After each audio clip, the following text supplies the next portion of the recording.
Hello and welcome love infinite tarot channel में आप सभी का हार्दिक स्वागत है। आप ये जानना चाह रहे होंगे कि भाई एक कनेक्शन तो हमें बहुत अच्छा रास नहीं आया, क्या दूसरा कनेक्शन बनने के चांसेस हैं आपकी कुंडली में? कुंडली कह रही हूँ, आपके टैरो में, आपकी एनर्जी से दिख रहा है।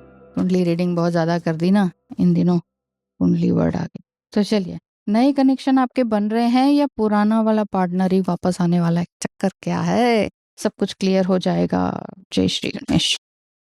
इस समय में ब्रह्मांडीय ऊर्जा आपको क्या कह रही है, क्या संकेत दे रही है? नाइट ऑफ कप्स का, ओह वाओ! तो साथ ही साथ मजिशियन का भी कार्ड आ गया। ये कार्ड इस तरह से बता रहे हैं कि आपकी जो एनर्जी है, oh my God, king of cups. आपका जो पार्टनर है, मुझे तो ये दिख रहा है कि जो पुराना कनेक्शन है वही वापस आने को है। और पुराना कनेक्शन इतनी जल्दी खत्म होने वाला नहीं है, क्योंकि हाल ही की जिंदगी में आपकी लाइफ में कोई नया पार्टनर भी आया है। उसे पार्टनर कहेंगे या कोई सोलमेट कहेंगे। आप ये कह रहे हैं कि हाँ, कोई और तो आया ही है। इधर से वो, इधर से वो, मैं बीच में फंस गई या फंस गया, समथिंग कुछ इस तरह का दिख रहा है।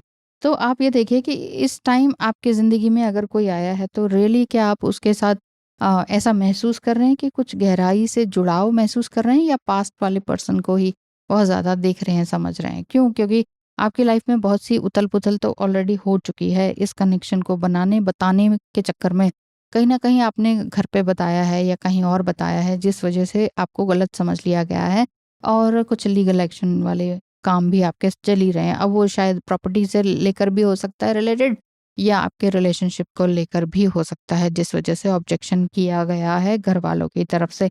लेकिन अगर पुराना पार्टनर ही, पुराना घाव या पुराना पार्टनर ही वापस आ रहा है, तो क्या बीते गए टू ऑफ कप्स रिवर्स, तो यानी कि आप साथ में बिताए गए पलों को रियली याद कर पा रहे हैं कि नहीं? या रियली जो नया पार्टनर आया उसी के ही साथ आप कुछ नया अपनी लाइफ में देखना चाहते हैं? क्या देखना चाहते हैं? ये आप अपने आप से पूछिए कि क्या मैं फिर से वही कोई इमोशनल पेन महसूस कर रही हूँ, कर रहा हूँ, जो जो पुराने पार्टनर ने दिया? या ये कहें कि मैं ही कुछ ज़्यादा इमोशनल अटैचमेंट में थी या था, तो इस वजह से मुझे वो पेन मिला। अब कोई नया रिलेशनशिप है, उसमें भी मुझे वही पेन मिल रहा है। तो क्या कुछ ऐसा है? इस चीज़ को बहुत ज़्यादा सेल्फ इंट्रोस्पेक्ट करने की ज़रूरत है। द एम्प्रेस कार्ड भी है, बहुत टाइम से आप अकेले हैं और आपको लग रहा है ये अकेलापन अब मुझे खा रहा है भैया। अब मुझे कोई ना कोई तो चाहिए ही, कोई ना कोई तो चाहिए। हो सकता है कि आप फ़ॉरेन में बैठे हों, फ़ॉरेन में रहने वालों का बहुत ज़्यादा अकेलापन ज़्यादा फ़ील होता है। क्योंकि वहाँ होते तो हैं इंडियंस, लेकिन इंडियंस भी इंडियंस की काटते रहते हैं, साथ में ठीक से बात नहीं करते हैं। तो ये वाली बातें हो जाती हैं। अगर पुराना पार्टनर वापस आ रहा है, तो हो सकता है कि एंजल्स या यूनिवर्स आपको कई तरह के साइंस दिखा रहे हों, हीलिंग के साइंस दिखा रहे हों, उनके आने के साइन दिखा रहे हों, कोई ड्रीम दिखा रहे हों। ड्रीम वगैरह में भी आपका मिलना दिखाई देता है। और किसी इल्यूजन में तो आप हैं नहीं, मुझे ऐसा दिख रहा है। अभी तक थोड़ा बहुत भी था, लेकिन ऐसा है नहीं। आप अपने पार्टनर की भी इज़्ज़त कर रहे हैं, अपनी भी। इसको रिवर्स नहीं मानते। Earth mother, feel loved and comforted, and next is wise one. इस समय में अब ये नहीं कह रहे कि आपकी एज बढ़ती जा रही है या आप बूढ़े होते जा रहे हैं। ये कार्ड का मतलब है कि आप और ज़्यादा यंग होते चले जा रहे हैं, आपके अंदर विज़डम और ज़्यादा बढ़ती चली जा रही है। और आप ये लोग भी आपको कह रहे होंगे कि आप जैसे-जैसे बढ़ते जा रहे हैं आगे, तो आप इतना ग्लो कैसे करते जा रहे हैं? ऐसा एक इंटरनल ग्लो आपका दिखाई देता है, क्योंकि कहीं न कहीं आपने सभी मुश्किलों से बाहर निकलना सीखा है और अपनी भावनाओं को कंट्रोल करना सीखा है। कंट्रोल मतलब शिफ्ट करना सीखा है। आपके अंदर जितने भी नेगेटिविटी थी, उन सबको रिवील किया है आपने, और चाहे वो किसी भी माध्यम से हो। तो ये सब काम आपने किया है ताकि आप अपनी लाइफ में कुछ नया कर सकें। आपका जो पार्टनर है, वाह! He is just like a Lord और हैंडसम पर्सनैलिटी ही कह सकते हैं। अगर शी हैं तो वो बहुत ही एरीज़ लाइक पर्सनैलिटी उनकी हो सकती है, लेडी की। बिल्कुल ही जुझारू, active, action oriented, risk taker, या फिर ये कहें कि बोल्ड, ब्यूटीफुल, विज़डम, एवरीथिंग, सारा पैकेज एक ही के अंदर, ऐसा दिख रहा है। तो अगर आपका पार्टनर मेल है या फीमेल है, आप उसी नज़रिए से देखिए, सुनिए, समझिए। और जो यूनिवर्स आपको कुछ ना कुछ ट्रिगर दे रहे हैं, या क्या कहते हैं, मैसेजेस दे रहे हैं, तो आप उनको भी समझने की कोशिश कीजिए, क्योंकि जो पार्टनर है पुराना, उसके वापस आने के ज़्यादा चांसेस लग रहे हैं। लेकिन अभी आप ना कन्फ्यूज़ हैं कि अभी ये जो पार्टनर आया है, जो कोई एक न्यू पार्टनर आया, वो भी इतने ज़्यादा कमिटमेंट दे रहा है, इतना ज़्यादा प्यार बरसा रहा है, मैं करूँ तो करूँ क्या? मैं जाऊँ तो जाऊँ कहाँ? इस तरह का आपको लग रहा है कि अगर इस तरह का कोई कनेक्शन आपको लग रहा है, तो पहले देखिए कि क्या रियली मेरे दिल तक ये बात छू रही है कि नहीं? दिल तक कोई न्यू पर्सन की बात छू रही है कि नहीं? क्या वो बात मैं पुराने पार्टनर से कनेक्ट कर पा रहा हूँ या कर पा रही हूँ? या रियली कनेक्टेड ही है इतना ज़्यादा, तो फिर अगर मैं नए पार्टनर में पुराने जैसा सब कुछ दिख रहा है, तो फिर मैं तो आगे कंटिन्यू नहीं कर पाऊँगा, है कि नहीं? बार-बार पुराने की तो याद आती रहेगी। लवर्स ओरेकल कार्ड में से क्या-क्या कार्ड्स आए हैं देखते हैं। This one, look inside yourself, आपके लिए गाइडेंस भी है कि इस समय में अपने अंदर झाँकें, examine what is causing you feel this way. इस समय में कन्फ्यूज़ जैसा क्यों फील हो रहा है? हो सकता है कि आप अपने हस्बैंड या एक्स के पास या एक्स हस्बैंड के पास वापस चले गए हों, फिर से वो एक नया पार्टनर आ गया हो। बहुत सारी बातें, बहुत सारी परम्यूटेशन एंड कॉम्बिनेशन बन जाती है लव रिलेशन या ट्रायंगल में ना।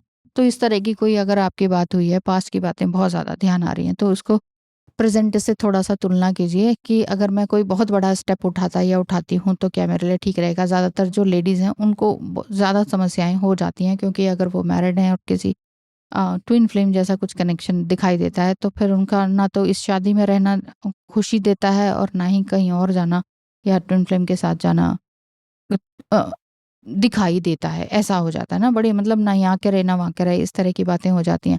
बैलेंस कर पाना बहुत ज़्यादा मुश्किल हो जाता है। Let there be closeness between you, but always give each other space. Love never claims, it simply allows and gives. प्रेम कभी भी ना क्लेम नहीं करता, हाँ मेरा है, मेरा है, मेरा है, ये पजेसिव पजेसिव है ना। अधिकतर सब बोलते तो ऐसे ही हैं कि हाँ हम क्लेम करते हैं, ये मेरा प्यार है, मुझे वापस मिल जाए। पर वो पजेसिवनेस है, वो इमोशनल अटैचमेंट है। धीरे धीरे जैसे जैसे आप एक ही व्यक्ति को अगर प्रेम कर रहे हैं ना, तो आपको प्रेम की परिभाषा अच्छी तरीके से समझ आ ही जाएगी। कैसे? Time will tell. टाइम का कार्ड आ गया। Yes, you are you are trying too hard, give it time. बहुत ज़्यादा हार्ड वर्क मत कीजिए। जैसे कि आपको बार बार ये सवाल मन में आता है कि मैं इस रिश्ते को वापस पाने के लिए क्या करूं, इस रिश्ते के लिए और अच्छा क्या करूं, पार्टनर जो है वो समझ नहीं रहा है, तो उसको समझाने के लिए मैं क्या करूं? कुछ भी करना नहीं होता है किसी को समझाने के लिए। कोई पार्टनर है, वो भी तो बड़ा ही है, उम्र में बड़ा है, अडल्ट है, उसको समझाने में बच्चे की तरह थोड़ी ना समझाया जाएगा। किसी को समझा के कुछ नहीं होता है। अपनी भी ग्रोथ करनी हो ना, तो हमें खुद समझना होता है। ये नहीं कि अच्छा उसने कह दिया ना तो चलो ये कर लेते हैं। इसलिए मैं ये कहती हूँ, अगर कोई कहता है ये मैनिफेस्टेशन करो, ये वाला इनर वर्क करो, आप वो करने बैठ गए हो, तो वो जस्ट लाइक होमवर्क होगा, जैसे आप बचपन में करते थे।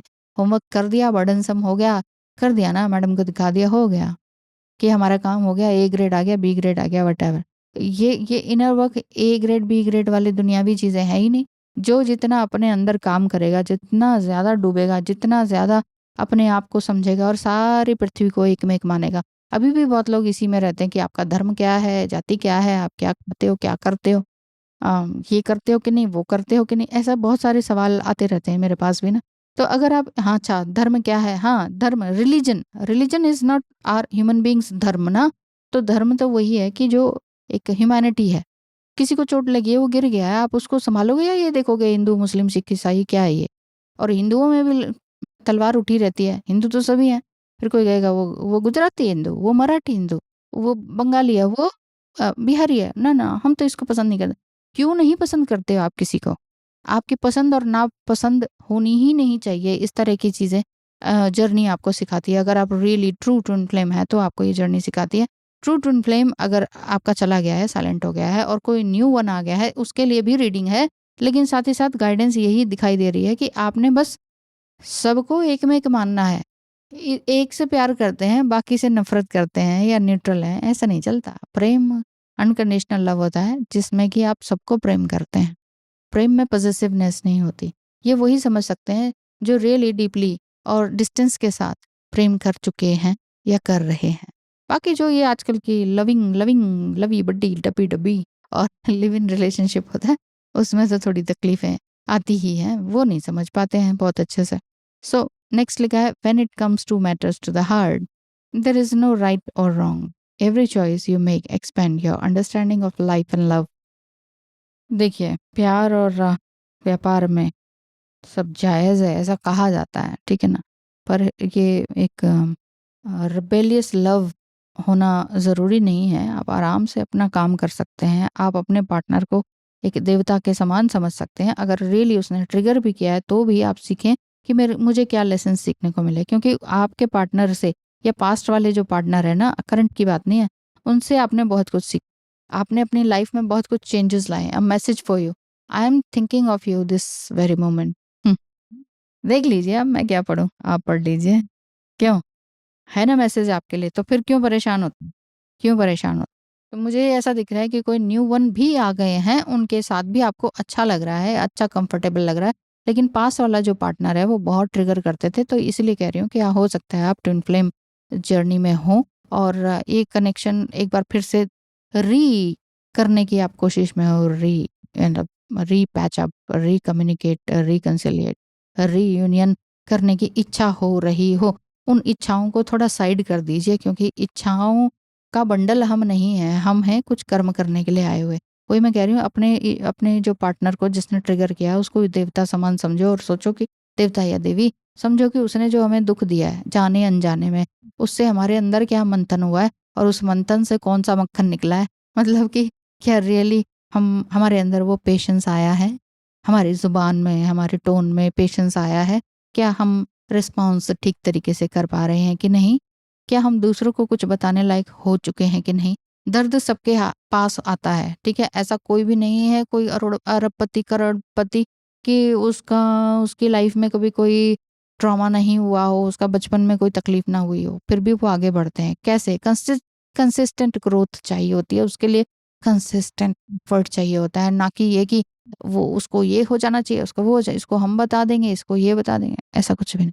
ठीक है, अपना शांत रहें, हैंगमैन की तरह मत परेशान रहें। आपको सब कुछ पता, यू नो वेरी वेल। यहाँ हैंगमैन भी रिवर्स में आया है, यहाँ वाइज वन का कार्ड भी आया।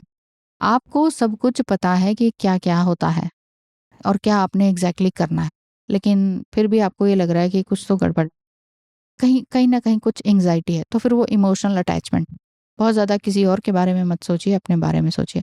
और अगर लगता है कि नहीं, पर्सनल रीडिंग की ज़रूरत है, बहुत कुछ खोल के बताना चाहते हैं हम, हमारे साथ भी ऐसी ऐसी कुछ घटनाएं हुई हैं, तो अब हम क्या करें, हम भी अकेला फील कर रहे हैं, हमें भी समझ में नहीं आ रहा कि इस रास्ते जाएंगे उस रास्ते, तो एक क्लियर पर्सनल गाइडेंस के लिए टैरो रीडिंग बुक कराएं।